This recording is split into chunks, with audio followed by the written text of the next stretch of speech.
All right, how about this one, Shane? SEC East Showdown, South Carolina on the road at Vanderbilt.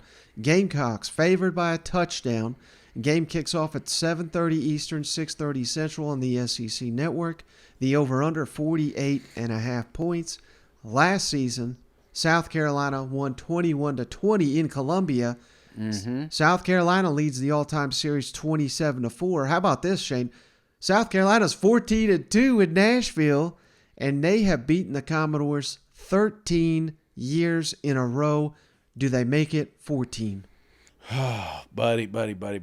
This one last year, you remember sitting there in the Tennessee game watching the Ole Miss. We heard it over the loudspeaker, and I just couldn't. I had to do a double take. I said, what did they say? Because I'm about deaf. And Mike informed me that this was a hell of a game and almost an upset for them Vanderbilt Commodores. So, there's part of that that's kind of in the back of my mind. But the biggest thing for me, Mike, is that I think Vanderbilt has a better quarterback right now. And I know Swan got banged up last week. They said he's a go, and if he suits up, brother, I don't know. I think this may be an opportunity for Vanderbilt to get their first SEC win, because how can you not say that? You've got the offensive coordinator coming out here talking about plays they didn't even get to try. They practice all damn week on plays they didn't even use during the game. I have got absolutely no confidence with Satterfield. I don't. I have no confidence with South Carolina offense. And I think the best thing that they have is Marshawn Lloyd, but they're going to sell out to the run. They're going to force, Rattler to win with his arm, and if he don't even know what he's doing out there, how can you have any confidence that South Carolina is going to win any more games, not just this one? So they really hurt me last week, Mike. They hurt a lot of Gamecock fans, and I think Vanderbilt's one of those, they just think that they can hand the ball off to Lloyd and win a ball game, and you can't. Vanderbilt is scrappy on defense. They got a hell of a quarterback, and they can put points up on you. And they put points up on South Carolina. Mike, let me get my score here. Gamecock fans already turned this shit off. Vanderbilt with the upset, 24, South Carolina 20. Oh, baby. Oh, I don't even know if Vanderbilt has a social media team, so at least you ain't got to worry about getting drugged through the mud after this thing. But don't worry, national media will take over from here. So you cannot afford to lose this game. But again, Mike, with what I saw last week at home, with all the momentum in the world, it's just they shit the bed, and I've lost all faith in them right now, especially on that offense side of the ball. Until we get a new coordinator in there, I'm afraid to gamble I'm afraid to put any money on South Carolina. Right. And, I think some people, Shane, might sit here and say, well, how in the hell can you guys overreact to one ball game? But what did we say leading up to that Missouri game, Shane? We said, man, can you fire a coordinator when you've won 4, 5, 6 in a row? Because they need to.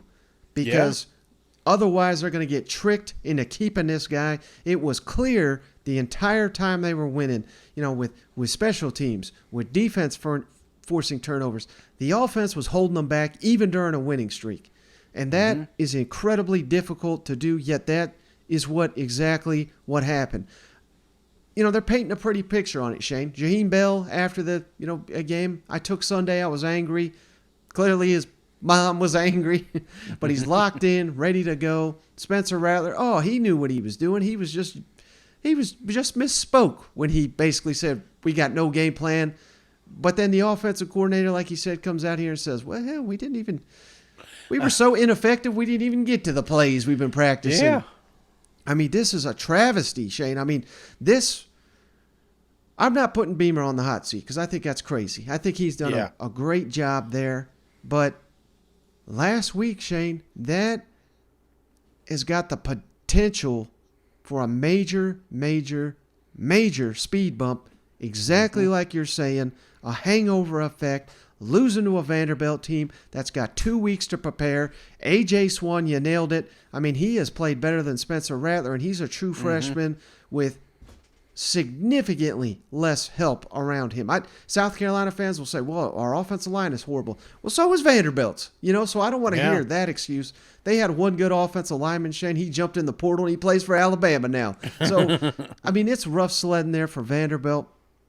I totally agree with what you're saying, but I also think, Shane, that as the season goes on, the depth of Vanderbilt continues to be tested. I think they were significantly stronger at the start of the season than they are now.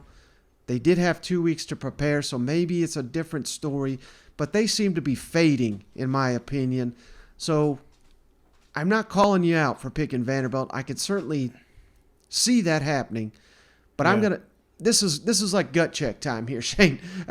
Block a couple kicks, score on special teams, score on defense. That may be the recipe, and it's sad that we even have to say that, but that could be the recipe for South Carolina getting a win here. I think they do it, and I even give them the spread. I'm going South Carolina 21, Vanderbilt 13. So, I mean, it's going to be an ugly dogfight here. I think you put the ball in Marshawn Lloyd's belly as many times as it takes and get Jaheim Bell involved. What the hell are we doing here? He has got to touch the ball 10 times at least in this ball game, but it ain't going to be pretty. But I think South Carolina gets it, and if they don't, God, it's going to be rough. They got Tennessee and Clemson coming up. That's exactly what I was going to say. They went from a top 25 team going into November to not making a bowl game because if they can't beat Vanderbilt this week, Florida, Tennessee, Clemson. Yeah, I mean, where's your victory at if you can't beat Vandy? So I think this is, like you said, this is a pivotal game. You talked about pressure coming in. I wish we would have moved Beamer up that list a little bit because the more I think about it, this is a pivotal game. This is a second-year opportunity to secure a bowl. And if you go from top 25 to no bowl, I mean, golly, talk about a disappointing season. So this is a team that could spiral, but it's also a team that could rally. So that's what needs to happen this week. We heard the bell. We shouldn't hear this noise. This noise shouldn't be coming out. No. This shouldn't be coming out to media heads like us. This should be taken care of in the locker room. It should be taken care of with the coaching staff, and it's starting to bleed out a little bit. And so, how do you fix it? Wins. Mm-hmm. Significant wins, not just a close game. Come out here and beat the shit out of Vanderbilt. That's what you got to do. And if you do that, then there's a real shot that you have an opportunity to win some of these games we just told you couldn't. Yeah. All right, how about